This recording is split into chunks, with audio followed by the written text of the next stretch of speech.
Assalamualaikum warahmatullahi wabarakatuh. Selamat siang. Kami dari kelompok Risoles ingin mempresentasikan hasil kerja kelompok kami yang beranggotakan saya sendiri, Nanda Al-Saleca, M. Prayoga Maulana, Oktavia Hawa Mustika, dan Raden Ibnu. Puji syukur kehadirat Allah Subhanahu wa Ta'ala yang telah memberikan rahmat-Nya sehingga kami dapat menyelesaikan tugas dengan judul Risoles. Kami menyadari sepenuhnya bahwa dalam penyusunan tugas ini masih banyak kekurangan baik dalam penulisan maupun penyusunan tugas ini. Hal ini disebabkan oleh keterbatasan pengetahuan dan wawasan kami. Oleh sebab itu, kami sangat mengharapkan kritik dan saran yang bersifat membangun untuk menyempurnakan tugas ini. Pendahuluan. Kami mengambil judul pembahasan Risoles karena Risoles sendiri memiliki banyak varian yang semua variannya banyak disukai oleh berbagai macam kalangan. Deskripsi Risoles. Risoles dalam bahasa Latin Ruseolus yang berarti kemerah-merahan, daging cincang, sayuran yang dibungkus dan digoreng setelah dilapisi panir dan kocokan telur. Risoles dikenal pada abad ke-13. Risoles hanya sekedar penekuk yang digoreng. Pada perkembangannya, makanan ini barulah diisi dengan daging cincang, dan saat ini Risoles memiliki banyak varian. Terima kasih. Lalu yang selanjutnya adalah target pasar. Jadi target pasar kita yang pertama yaitu sasaran pembeli yang kami layani adalah kalangan pelajar, mahasiswa, dan orang kantoran. Lalu yang kedua adalah dalam pembagian segmen kami menggunakan segmen geografis pada kota Yogyakarta dan segmen demografis pada kalangan tingkat menengah. Karena kami menjual produk risol mayo ini sudah matang dan siap dimakan seperti itu. Lalu selanjutnya adalah diagram alur pembuatan risol. Nanti bahan-bahannya ada di slide selanjutnya, yaitu pertama caranya campur semua bahan kulit dan aduk dengan whisk hingga rata dan tidak bergerindil. Lalu yang kedua itu adonan kulit tadi dibuat seperti telur dadar di atas teflon dengan takaran 1 sendok sayur per adonan. Tapi nanti disisakan sedikit untuk bahan pencelup risol buat agar tepung panirnya nempel. Lalu yang ketiga yaitu aduk rata bahan campuran mayones. Terus yang keempat itu adonan kulit yang udah didadar tadi diisi dengan bahan lainnya seperti telur rebus dan juga sosis, lalu bahan campuran mayones tadi. Nah, setelah itu dicelupkan ke dalam sisa adonan kulit. Habis itu dikasih tepung roti. Setelah itu bisa digoreng dan siap dipasarkan. Selanjutnya adalah identifikasi HACCP terhadap bahan baku. Nah, kita bisa lihat di tabel kalau bahan baku yang digunakan untuk risol mayo itu juga bisa memiliki beberapa bahaya seperti bahaya biologi, kimia, dan fisika. Yang pertama adalah tepung terigu. Untuk bahaya biologinya yaitu tepung terigu bisa berjamur dan cara pencegahannya yaitu disimpan di tempat yang kering dan tidak lembab. Lalu untuk bahaya kimianya, tepung terigu bisa mengandung pemutih. Nah, di sini cara pencegahannya adalah kita bisa memilah produk tepung yang aman, seperti kita bisa membeli produk tepung terigu di tempat yang sudah legal seperti supermarket seperti itu. Lalu untuk bahaya fisikanya yaitu tepung terigu bisa jatuh dan tumpah. Lalu cara pencegahannya adalah tempat untuk penyimpanan tepung ditutup dengan rapat dan diletakkan di tempat yang sesuai sama tempat yang untuk tepung terigu tersebut. Lalu yang kedua adalah minyak. Untuk bahaya biologinya adalah minyak bisa berjamur dan cara pencegahannya yaitu tempat penyimpanan ditutup dengan rapat dan tidak lembab seperti tepung terigu tadi. Lalu yang kedua untuk bahaya kimia yaitu minyak mengandung aldehyda. Memang semua minyak itu mengandung aldehyda. Nah, aldehyda ini membuat kolesterol jika dikonsumsi secara berlebihan. Nah, cara pencegahannya yaitu tidak menggunakan minyak pada makanan secara berlebihan. Yang ketiga adalah fisika, yaitu jenis bahayanya bisa tumpah. Nah, cara pencegahannya juga sama dengan menutup rapat tempat penyimpanan. Lalu yang ketiga adalah telur. Untuk bahaya biologinya itu bisa busuk. Nah, cara pencegahannya yaitu menggunakan sistem FIFO. Jadi FIFO itu adalah first in first out. Jadi jika kita membeli telur, misal kita membeli telur 10, nah ada sisa 2. Nah, 2 itu bisa disimpan, lalu saat kita membeli yang baru, kita pakai dulu yang lama, seperti itu. Agar mencegah pembusukan pada telur. Lalu untuk bahaya yang kedua adalah kimia, yaitu telur mengandung dioksin. Memang tidak semua yang menjual telur itu bersih ya. Jadi untuk cara pencegahannya yaitu membeli telur dari penjual yang terpercaya. Terus yang ketiga adalah bahaya fisika, yaitu pecah. Nah, di sini cara pencegahannya yaitu ditempatkan ke tempat penyimpanan telur yang aman, seperti itu. Nah, lalu yang selanjutnya sosis. Untuk bahaya biologinya yaitu busuk, sama seperti telur. Nah, untuk menghambat pembusukan pada sosis, karena sosis itu daging olahan, jadi cara pencegahannya yaitu disimpan di tempat yang sejuk seperti frozen. Jadi dia bisa dibekukan. Memang lebih baik dibekukan. Lalu untuk bahaya kimianya itu mengandung MSG. Nah, memang bahan olahan itu semuanya mengandung MSG. Jadi cara pencegahannya itu tidak mengkonsumsi secara berlebihan. Lalu yang ketiga yaitu tertindih. Untuk bahaya fisikanya, nah, cara pencegahannya itu disimpan di tempat yang sesuai, seperti itu. Jadi tidak dicampurkan bahan lain, seperti itu. Yang kelima yaitu mayonnaise. Untuk bahaya biologinya, mayonnaise juga bisa berjamur kalau dia tidak disimpan di tempat yang sejuk. Jadi cara pencegahannya itu disimpan di tempat yang sejuk atau di chiller. Jadi suhunya bukan suhu ruangan. Jadi itu tidak memperlambat pertumbuhan jamur, seperti itu. Lalu untuk kimianya, mayonnaise juga bisa mengandung pemutih. Nah, di sini kita untuk cara pencegahannya saat ingin membeli sebuah produk, kita bisa melihat komposisi dari produk tersebut. Lalu untuk bahaya fisikanya yaitu tumpah. Nah, sama seperti yang lainnya, mayonnaise ini juga bisa untuk cara pencegahannya yaitu ditutup rapat saat penyimpanan. Lalu yang keenam adalah keju. Jenis bahaya biologinya, keju juga bisa berjamur dan cara pencegahannya adalah disimpan di tempat yang sejuk seperti chiller. Lalu yang kedua, untuk bahaya kimianya, keju mengandung pengawet. Memang semua produk instan itu mengandung pengawet. Jadi untuk cara pencegahannya tidak menggunakan produk secara berlebihan. Lalu untuk bahaya fisikanya itu jatuh, itu juga ditempatkan di tempat yang aman. Lalu selanjutnya adalah tepung panir.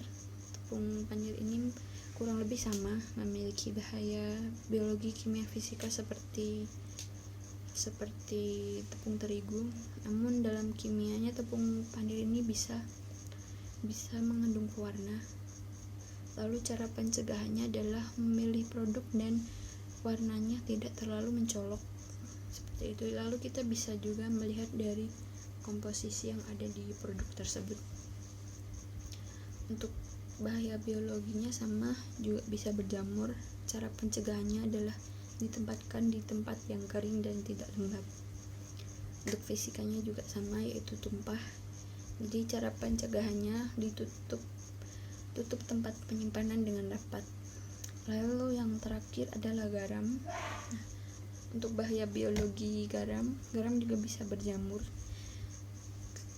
Cara pencegahannya adalah ditempatkan di tempat yang kering dan tidak lembab. Lalu untuk kimianya, jamur juga bisa mengandung pemutih. Nah, di sini juga kita harus memilih produk yang terpercaya dan membelinya di penjual yang terpercaya seperti itu. Lalu untuk bahaya fisika itu tumpah. Nah, kita harus cara pencegahannya adalah menutup rapat penyimpanan seperti itu. Juga adalah bahaya fisika yaitu pecah. Nah, di sini cara pencegahannya yaitu ditempatkan ke tempat penyimpanan telur yang aman seperti itu. Nah, lalu yang selanjutnya sosis. Untuk bahaya biologinya yaitu busuk sama seperti telur. Nah, untuk menghambat pembusukan pada sosis, karena sosis itu daging olahan, jadi cara pencegahannya yaitu disimpan di tempat yang sejuk seperti frozen. Jadi dia bisa dibekukan. Memang lebih baik dibekukan. Lalu untuk bahaya kimianya itu mengandung MSG. Nah, memang bahan olahan itu semuanya mengandung MSG. Jadi cara pencegahannya itu tidak mengkonsumsi secara berlebihan. Lalu yang ketiga yaitu tertindih. Untuk bahaya fisikanya, nah, cara pencegahannya itu disimpan di tempat yang sesuai seperti itu, jadi tidak dicampurkan bahan lain seperti itu. Yang kelima yaitu mayonnaise. Untuk bahaya biologinya, mayones juga bisa berjamur kalau dia tidak disimpan di tempat yang sejuk. Jadi cara pencegahannya itu disimpan di tempat yang sejuk atau di chiller. Jadi suhunya bukan suhu ruangan. Jadi itu tidak memperlambat pertumbuhan jamur seperti itu. Lalu untuk kimianya, mayones juga bisa mengandung pemutih. Nah, di sini kita untuk cara pencegahannya saat ingin membeli sebuah produk, kita bisa melihat komposisi dari produk tersebut. Lalu untuk bahaya fisikanya yaitu tumpah. Nah, sama seperti yang lainnya, mayones ini juga bisa untuk cara pencegahannya yaitu ditutup rapat saat penyimpanan. Lalu yang keenam adalah keju. Jenis bahaya biologinya, keju juga bisa berjamur dan cara pencegahannya adalah disimpan di tempat yang sejuk seperti chiller. Lalu yang kedua, untuk bahaya kimianya, keju mengandung pengawet. Memang semua produk instan itu mengandung pengawet. Jadi untuk cara pencegahannya tidak menggunakan produk secara berlebihan. Lalu untuk bahaya fisikanya itu jatuh, itu juga ditempatkan di tempat yang aman. Lalu selanjutnya adalah tepung panir. Tepung panir ini kurang lebih sama, memiliki bahaya biologi, kimia, fisika seperti tepung terigu. Namun dalam kimianya tepung panir ini bisa mengandung pewarna. Lalu cara pencegahannya adalah memilih produk dan warnanya tidak terlalu mencolok seperti itu. Lalu kita bisa juga melihat dari komposisi yang ada di produk tersebut. Untuk bahaya biologinya sama, juga bisa berjamur. Cara pencegahannya adalah ditempatkan di tempat yang kering dan tidak lembab. Untuk fisikanya juga sama, yaitu tumpah. Jadi cara pencegahannya tutup tempat penyimpanan dengan rapat. Lalu yang terakhir adalah garam. Nah, untuk bahaya biologi garam juga bisa berjamur. Cara pencegahannya adalah ditempatkan di tempat yang kering dan tidak lembab. Lalu untuk kimianya, jamur juga bisa mengandung pemutih. Nah, di sini juga kita harus memilih produk yang terpercaya dan membelinya di penjual yang terpercaya seperti itu. Lalu untuk bahaya fisika itu tumpah. Nah, kita harus cara pencegahannya adalah menutup rapat penyimpanan seperti itu. Assalamualaikum warahmatullahi wabarakatuh. Saya Muhammad Prayogo Maulana di sini akan menjelaskan tentang hazard analysis critical control point dalam proses pembuatan rissoles. Dalam tahapan ini saya membagi menjadi 3 tahap proses. Yang pertama itu pre-cooking, yang kedua condiments preparation, dan yang ketiga adalah cooking rissoles. Pada tahapan pre-cooking saya akan membagi menjadi 4 topik pembahasan. Yang pertama itu tempat, di mana kita memastikan sanitasi atau tempat pembuatan yang akan kita gunakan selalu dalam keadaan bersih atau kebersihannya terjaga. Yang kedua peralatan, di mana kita memastikan peralatan yang akan kita gunakan dalam keadaan bersih dan tidak terkontaminasi. Yang ketiga perlengkapan, di mana kita menggunakan APD yang sesuai demi menjaga hygiene terhadap produk yang akan kita buat. Yang keempat tentang bahan baku, di mana kita memastikan bahan yang kita gunakan masih dalam keadaan layak pakai, tidak membusuk, tidak busuk, tidak berjamur, atau tidak ada kontaminasi dari bahan-bahan lainnya atau kotoran dari luar. Tahapan yang kedua itu condiments preparation. Di sini saya juga akan membahas menjadi 4 poin pembahasan. Yang pertama itu telur rebus. Sebelum kita membuat telur rebus, kita harus mencuci telur tersebut agar kotoran yang ada di cangkang dan bakteri yang masih ada di cangkang itu berkurang atau hilang. Setelah itu kita memastikan air yang kita gunakan sudah mencapai titik didih antara 60 derajat Celcius sampai 100 derajat Celcius. Nah, yang kedua yaitu sosis. Sebelum sosis kita gunakan sebagai isian risoles, kita harus memikro atau kita menggorengnya agar itu matang dan kandungan bakteri yang masih hidup di sosis tersebut dapat berkurang. Yang ketiga keju. Kita harus memastikan parutan atau gritter yang akan kita gunakan untuk memarut keju dalam keadaan bersih, kering, dan tidak terkontaminasi dari bahan lainnya. Yang keempat minyak goreng. Kita pastikan minyak goreng kita gunakan dalam keadaan bersih atau bahkan tidak pernah dipakai atau masih dalam kemasan baru. Nah, hal ini lebih baik daripada kita menggunakan minyak goreng yang pernah dipakai. Tahapan yang ketiga cooking risoles. Di sini akan menjadi tahapan terakhir di mana saya akan membahas yang pertama adonan kulit lumpia.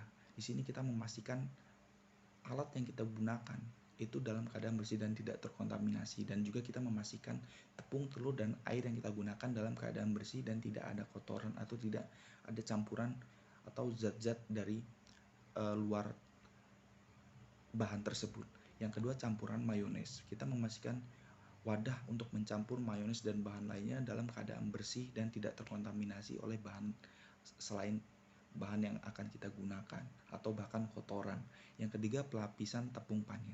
Di sini untuk pelapisan tepung panir kita memastikan wadah yang kita gunakan dalam keadaan bersih, tidak terkontaminasi dan kering, sehingga tepung panir tidak akan menjadi lembab, dan itu akan membuat risoles kita menjadi lebih baik dan lebih sehat. Dan yang keempat yaitu tentang penggorengan risoles, di mana kita memastikan minyak yang akan kita gunakan sudah dalam keadaan panas dan kita tidak menggunakan minyak secara berlebihan atau kita menggunakan secukupnya untuk menggoreng risoles. Hal ini berpengaruh terhadap senyawa yang akan terbentuk ketika pemanasan terjadi atau penggorengan terjadi. Nah, setelah itu saya akan membahas tentang batas kritis dalam pembuatan risoles tersebut. Dalam pembuatan risoles ini saya akan memfokuskan terhadap 3 batasan kritis. Yang pertama tentang air yang kita gunakan. Air yang kita gunakan harus dalam keadaan bersih dan tidak tercampur atau tidak terkontaminasi. Selain itu untuk merebus telur tersebut atau air yang kita gunakan tersebut minimum adalah 60 derajat Celcius atau lebih baik 60 derajat Celcius sampai 100 derajat Celcius itu suhu atau suhu untuk air untuk perebusan telur rebus itu adalah suhu yang baik. Yang kedua tentang pemilihan minyak, di mana kita memilih minyak yang kandungan titik jenuh, lemak jenuhnya itu rendah dibanding titik lemak tidak jenuhnya. Yang ketiga yaitu suhu yang digunakan dalam menggoreng. Nah, suhu yang ideal yang kita gunakan dalam menggoreng itu 130 derajat sampai 160 derajat Celcius tergantung dari jenis minyak yang kita pakai. Dan di sini acuan saya adalah minyak zaitun, di mana tidak banyak perubahan atau tidak banyak oksidasi yang terjadi ketika pada suhu 160 derajat Celcius ketika menggoreng. Mungkin sekian yang dapat saya bahas tentang hazard analysis critical control point dalam pembuatan risoles dan batas kritis. Untuk selebihnya saya mohon maaf apabila ada kekurangan. Saya akhiri, wassalamualaikum warahmatullahi wabarakatuh. Terima kasih. Kesimpulan, risoles dari bahasa Latin ruseolus yang berarti kemerah-merahan. Risoles dikenal pada abad ke-13. Pada waktu itu risoles hanya sekedar penekuk yang digoreng. Sasaran pembeli yang kami layani adalah kalangan pelajar, mahasiswa, dan orang kantoran. Bahan yang digunakan untuk membuat risoles meliputi tepung terigu, telur, sosis, minyak, mayones, keju, tepung panir, dan garam. HACCP proses pembuatan meliputi pre-cooking, condiments preparation, dan cooking rissoles. Dalam pembuatan rissolesnya air yang digunakan lebih dari 60 derajat Celcius serta menggunakan minyak lemak jenuh dan penggorengan dengan suhu 130 derajat Celcius hingga 160 derajat Celcius. Saran: untuk kedepannya, diharapkan penerapan HACCP proses pembuatan bisa diterapkan terhadap semua jenis makanan dan tergantung bahannya, sehingga bisa menjaga mutu makanan tersebut dan layak dikonsumsi masyarakat agar terhindar dari segala jenis penyakit, sehingga rasa enak, kualitas terjaga, dan mutu terjamin. Cukup sekian presentasi dari kelompok kami. Terima kasih.